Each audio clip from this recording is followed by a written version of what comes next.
Para poder llegar a obtener mezclas que tengan un sonido profesional me llevó bastantes años, pero si hubiera evitado estos 5 errores que estoy a punto de compartir contigo, hubiera conseguido ese sonido profesional mucho antes. Son 5 cosas que te recomiendo muchísimo que las anotes y que siempre lo tengas en mente para que puedas llegar a obtener el sonido profesional que buscas. ¿Estás listo? Comenzamos. El primer error creo que es uno de los que a menos importancia le damos y sin embargo es uno de los que más afectan a nuestra mezcla. Para que tengas un poco de contexto, imagínate lo siguiente. Si tú vas a correr un maratón, ¿cómo crees que sería mejor tu rendimiento? Si tuviste una buena noche de descanso, comiste bien, tomaste bastante agua, o si te desvelaste, estuviste comiendo comida chatarra, estuviste tomando alcohol. ¿Cuál de las dos cosas tú crees que te ayudaría a tener una mejor carrera, un mejor desempeño? Evidentemente te ayudaría mucho más el haber descansado, el haber comido bien. Pues bueno, cuando nosotros vamos a enfrentar una mezcla sucede más o menos lo mismo. A veces queremos empezar a mezclar inmediatamente después de que acabamos con la producción o con el arreglo, y eso no lo podemos hacer porque los oídos también se cansan, así que tienes que descansar tu oído, porque un oído descansado va a poder detectar mejor cosas que ya sea de forma psicológica ya estás ignorando, como por ejemplo el volumen de algunas cosas o algunas frecuencias, y también desde el punto de vista físico. Nuestro oído, sobre todo si ya estuviste expuesto a volúmenes altos durante un periodo largo de tiempo, se comienza a proteger, empieza a ser menos sensible a los cambios de presión, y es que muy probablemente vas a notar errores que antes ni siquiera te dabas cuenta que ahí estaban, simplemente por haber descansado. Así que date tiempo, descansa el oído y te aseguro que solamente por ese pequeño detalle vas a empezar a hacer mejores mezclas. El siguiente error también es algo que hacemos sobre todo cuando somos novatos y estamos empezando y no conocemos bien los plugins. Solamente visualiza lo siguiente. Si tú te dicen, oye, seguimos con la carrera, y te dicen, estos son los mejores zapatos, ok, es la mejor marca tal vez, para poder conseguir un mejor tiempo, para correr más rápido. Y tú simplemente llegas a la tienda y te compras el primer par. ¿Qué va a pasar? ¿Va a ser tu número? ¿Va a ser algo adecuado para la situación? Probablemente no. Y eso es algo que pasa también cuando seleccionamos presets para mezclar. Y se los puedo ilustrar de una manera muy simple. Yo tengo aquí este pequeño loop de batería y yo podría cargar un compresor porque digo, ok, quiero comprimir y voy a cargar este que dice drums. ¿Ok? Y si yo comparo con el efecto encendido y apagado, así suena apagado. Lo voy a encender. Comparas antes y después. Y tú podrías pensar, ok, me gusta cómo suena después. Muy bien, el preset decía ahí que era para percusiones, se lo puse a mi percusión, yo creo que suena bien.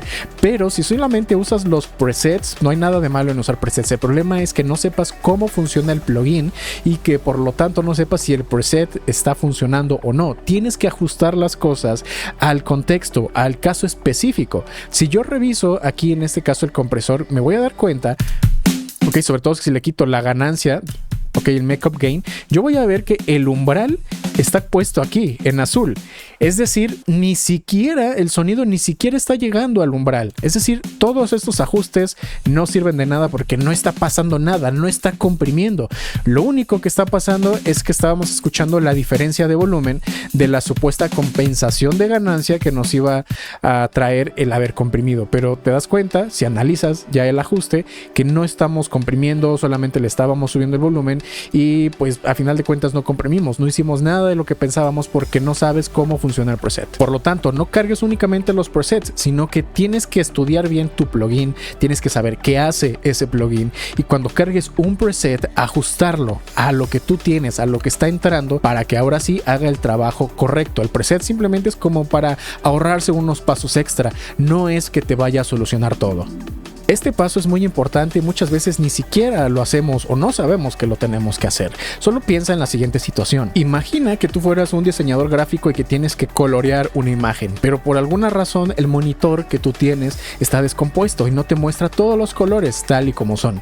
Y tú estás coloreando, estás haciendo tu diseño y tú crees que ya está muy bonito, pero cuando lo mandas a imprimir te das cuenta que lo que está en la pantalla y lo que salió en la hoja es muy diferente, no tiene nada que ver una cosa con la otra. otra. Y eso también pasa cuando estamos haciendo música, y eso es no tomar o no escuchar nuestra canción o lo que estamos haciendo en diferentes equipos. El que se escuche muy bien en el equipo que estás usando actualmente, ya sean tus monitores o tus audífonos, no garantiza que se va a escuchar muy bien también en otros equipos. Es por eso que debes de tomar referencia de otros, por ejemplo de tus monitores, de las bocinas del carro, de un equipo de Bluetooth, de tu celular, de unos audífonos más baratos. Siempre trata de escuchar en tantos equipos como puedas. De esa manera te vas a dar cuenta si hay algún error, hay algo que está persistiendo a lo largo de todos esos equipos de escucha. Probablemente te vas a dar cuenta que tal vez en tus audífonos ya suena brillante, pero cuando escuchas en 2 o 3 equipos adicionales, de hecho le falta brillo.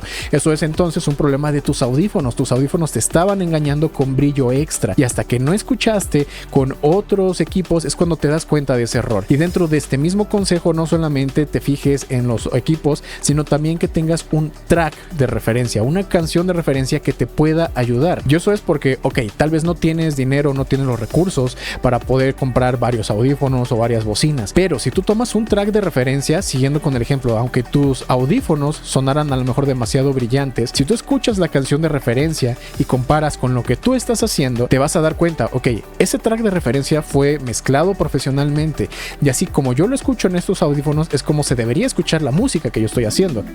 Imagina que vas a hacer una receta, te dan la receta, el chef, para hacer, no sé, un pastel, y viene todo en orden, pero tú no respetas el orden. En lugar de empezar, por ejemplo, con la harina y empezar a revolverlo con agua y con las cantidades adecuadas, empezaste por otra cosa. Empezaste tal vez con, no sé, los huevos, o empezaste haciendo el merengue, lo que sea. No vas en orden. ¿Tú crees que ese pastel va a quedar como el que te dio la receta? ¿Como el que sí sigue la receta? La respuesta creo que es muy obvia, y es que no. Y en la mezcla pasa exactamente lo mismo. Si tú cada vez que vas a empezar una nueva mezcla, primero insertas un plugin de ecualización y compresión, y luego al siguiente trabajo de mezcla, ahora empiezas con volúmenes y distorsión, y al siguiente, empiezas poniendo delay y reverberación, tus resultados siempre van a ser muy inconsistentes. Puede que a veces sean buenos, pero a veces no van a ser ni medianos, a veces van a ser malos. Necesitas un método, necesitas tener una técnica de mezcla, y es por eso que yo hice un curso, te lo voy a dejar en la parte de aquí abajo en la descripción y en el comentario fijado, donde explico el curso de mezcla y masterización, cómo son los pasos lógicos que deberías de seguir para poder tener buenos resultados siempre, y no depender del azar, sino que ya tienes una técnica, y el seguir ese método o técnica te va a garantizar que prácticamente el 90% o más de las veces vas a lograr un buen resultado.